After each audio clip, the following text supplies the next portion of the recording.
perintah dari atas. Justru dalam forum ini mudah-mudahan nanti kalau diekspos oleh media bisa dibaca oleh Kapolri kalau berita ini tidak benar. Beredar sebuah video yang menarasikan Kapolri Jenderal Listio Sigit memerintahkan Direktur Pembinaan Masyarakat atau Dirpinmas di seluruh Indonesia untuk memenangkan Prabowo Gibran. Narasi tersebut disampaikan oleh Wakil Deputi Hukum TPN Ganjar Mahfud Henry Yosodiningrat. Henry mengaku siap dipanggil untuk mengklarifikasi informasi yang ia dapat itu. Henry mengatakan perintah Kapolri tersebut sudah beredar di sosial media WhatsApp. Terkait hal itu, Kepala Divisi Humas Polri Irjen Sandi Nugroho buka suara. Irjen Sandi menegaskan informasi yang disampaikan oleh kubu Ganjar Mahfud tak benar alias hoax. Pernyataan itu disampaikan Irjen Sandi pada Senin 11 Februari 2024. Irjen Sandi meminta kepada masyarakat untuk tidak mudah percaya dengan informasi yang belum terverifikasi di media sosial. Ia juga menegaskan Polri akan tetap netral dalam mengawal pelaksanaan pemilu 2024. Memasuki masa tenang pemilu 2024, Cawapres nomor urut 2 Gibran Rakabuming Raka menghadiri perayaan Tahun Baru Imlek di Jakarta. Dalam perayaan Imlek itu terdapat momen menarik, yakni ketika Gibran duduk bersama dengan adiknya Kaisang Pangarep dan juga putra Prabowo Subianto Didit Hedi Prasetyo. Mereka bertiga duduk di satu meja yang sama. Didit duduk di tengah di antara Gibran dan Kaisang. Dilansir dari Kompas.com, saat menghadiri acara Imlek pada Minggu 11 Februari malam kemarin, Gibran didampingi oleh sang istri Selvi Ananda. Selain itu, Gibran juga mengajak kedua putra-putrinya, Jan Etes dan Lalembah Manah. Gibran datang dengan mengenakan baju batik berwarna merah, sedangkan putra Prabowo tampak mengenakan setelan jas berwarna hitam. Selain Gibran dan Kaisang, Wakil Ketua Dewan Pembina PSI Grace Natali dan anggota Dewan Pembina PSI Isyana Bagus Oka turut menemani Gibran merayakan Imlek. 81, ya, PLN.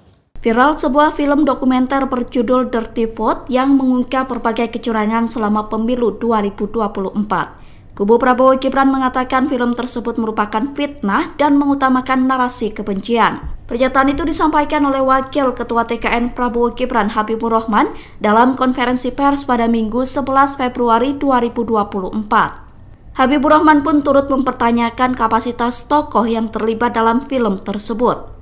Adapun tokoh yang terlibat dalam film itu adalah 3 ahli hukum tata negara, yakni Bivitri Susanti, Zainal Arifin Mohtar, dan Ferry Amsari. Habibur Rahman mengatakan ada tendensi dan keinginan untuk mendegradasi pemilu melalui film tersebut. Sementara itu, TPN Ganjar Mahfud merespon film tersebut dengan berbeda.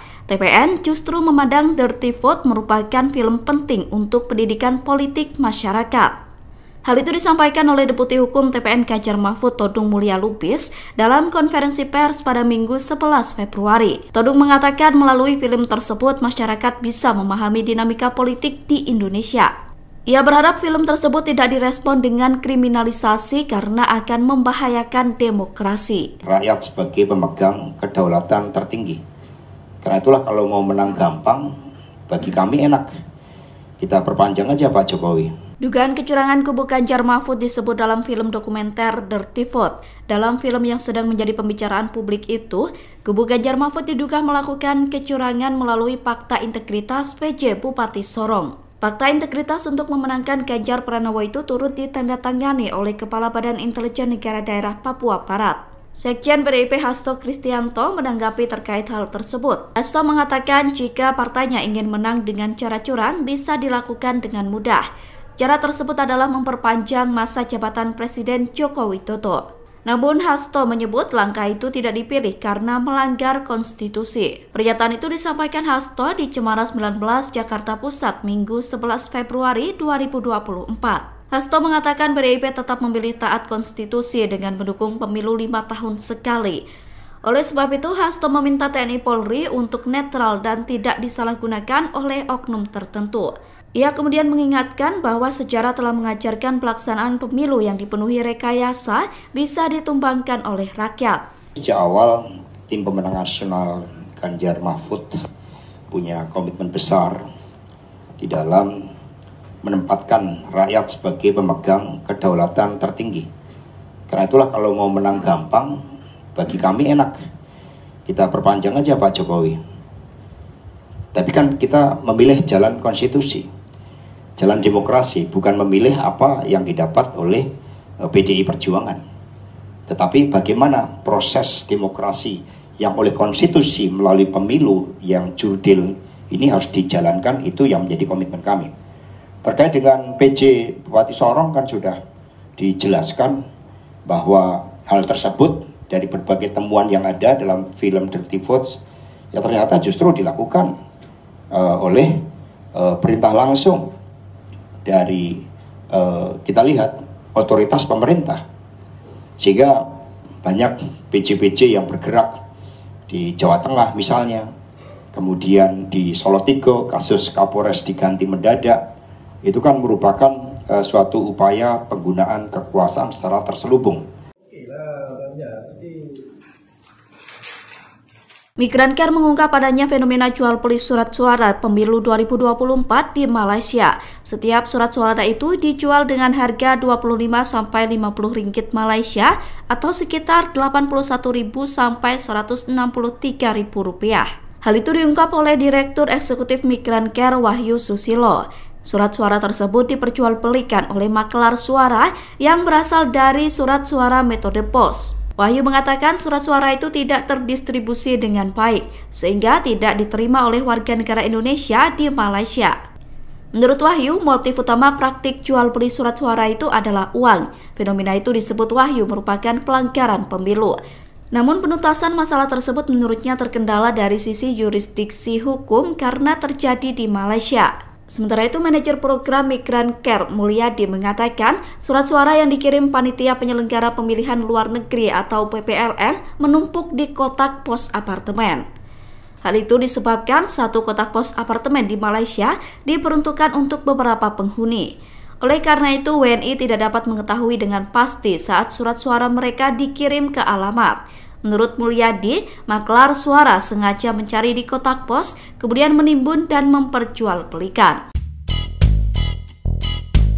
Warga negara Indonesia di Amerika Serikat antusias menggunakan hak suaranya dalam pemungutan suara pemilu 2024. Berbagai keseruan mewarnai suasana nyoblos di Amerika Serikat. WNI di Amerika Serikat nyoblos di TPS pada Sabtu 10 Februari kemarin. Salah satu WNI yang melakukan pencoblosan di Amerika adalah Cinta Laura. Ia memilih menggunakan hak suaranya karena sedang berada di luar negeri. Cinta Laura menggunakan hak suaranya di TPS New York. WNI di New York melakukan pencoblosan di gedung kawasan Queens, New York. Selesai menggunakan hak pilihnya, WNI bisa berfoto dengan latar pemandangan Manhattan. Sedangkan di Washington, antusiasme WNI untuk memilih sangat tinggi. Antrean WNI untuk menggunakan hak pilihnya terlihat membludak. Di TPS Washington, WNI bisa berburu jajanan di 3 food truck setelah menggunakan hak pilihnya. Bahkan mereka bisa melakukan karaoke bersama. Sedangkan suasana TPS di Los Angeles terlihat sepi. Padahal Los Angeles memiliki DPT terbesar di Amerika Serikat, di mana terdapat 15.700 pemilih. TPS Los Angeles sepi karena 92% pemilih memilih nyoblos menggunakan pos. Seperti diketahui, ada 3 pilihan untuk WNI dalam menggunakan hak pilihnya. Mereka bisa memilih dengan datang langsung ke TPS, via pos, atau melalui kotak suara keliling. Film dokumenter Dirty Vote membuat heboh dan menjadi sorotan publik. Film yang menguak soal kecurangan pemilu itu dirilis di masa tenang, tepatnya pada Minggu 11 Februari kemarin. Sutradara dari film Dirty Vote adalah Dandi Dwi Laksono. Dandi merupakan pria yang lahir di Lumajang, Jawa Timur, 29 Juni 1976. Ia merupakan lulusan Hubungan Internasional Universitas Padjadjaran Bandung, dan dia memiliki pengalaman sebagai seorang jurnalis. Adapun film Dirty Vote menjadi film ketiga yang disutradarai oleh Dandi. Pada 2014 lalu, Dandi pernah meluncurkan film yang berjudul Ketujuh. Film tersebut menceritakan masa di mana kehadiran Jokowi dielu-elukan sebagai sosok pembawa harapan baru. Kemudian pada 2017 Dandi merilis film yang berjudul Jakarta Unfair. Film itu dibuat tak lama menjelang Pilkada DKI Jakarta. 2 tahun kemudian Dandi kembali merilis film dokumenter yang tak kalah menggemparkan. Ia merilis film dokumenter dengan judul Sexy Killer. Film tersebut tembus hingga 20 juta penonton. Sexy Killers juga dirilis di masa tenang pemilu 2019 lalu. Dalam film Sexy Killers, Dandi membongkar jaringan oligarki bercokol pada kedua pasangan Jokowi Ma'ruf dan Prabowo Hatta. Kemudian pada 2024 ini, ia merilis film yang berjudul Dirty Vote. Film tersebut membongkar beberapa dugaan kecurangan pemilu. Dengan film itu, Dandi berharap masyarakat bisa teredukasi dengan baik terkait kondisi politik di Indonesia.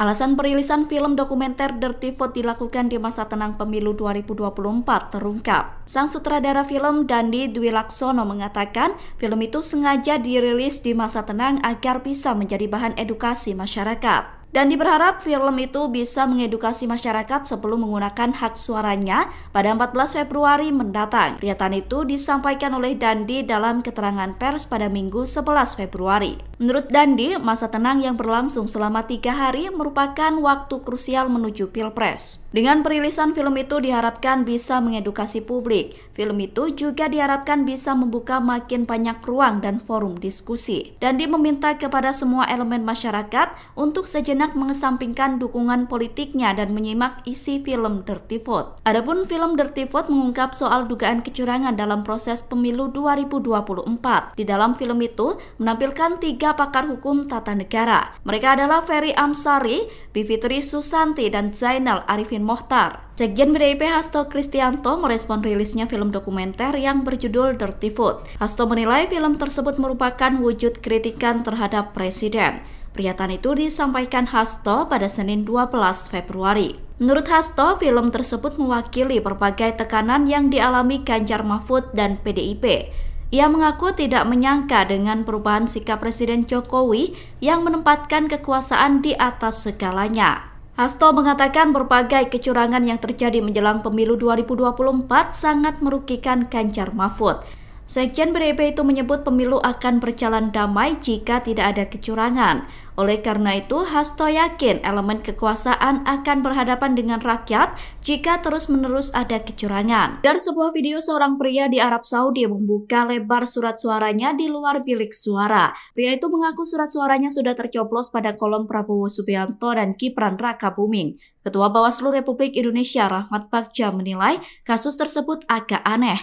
Pasalnya surat suara seharusnya tidak boleh keluar dari bilik suara. Namun dalam video itu surat suara tiba-tiba bisa ditampilkan dan direkam. Bagja mengatakan ada mekanisme tersendiri ketika surat suara yang diterima pemilih sudah dicoblos.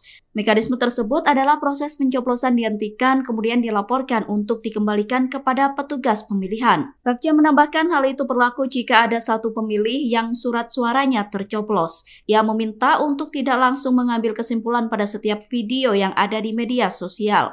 Bawaslu tidak ingin video tersebut seolah menyimpulkan buruknya penyelenggaraan pemilu di luar negeri. Oleh karena itu, saat ini Bawaslu tengah menelusuri kebenaran dari kasus itu. Bawaslu sedang melakukan konfirmasi dengan panitia pengawas pemilu Jeddah untuk menelusuri kebenaran surat suara yang diduga telah tercoblos itu. Download Tribun X sekarang, menghadirkan lokal menjadi Indonesia.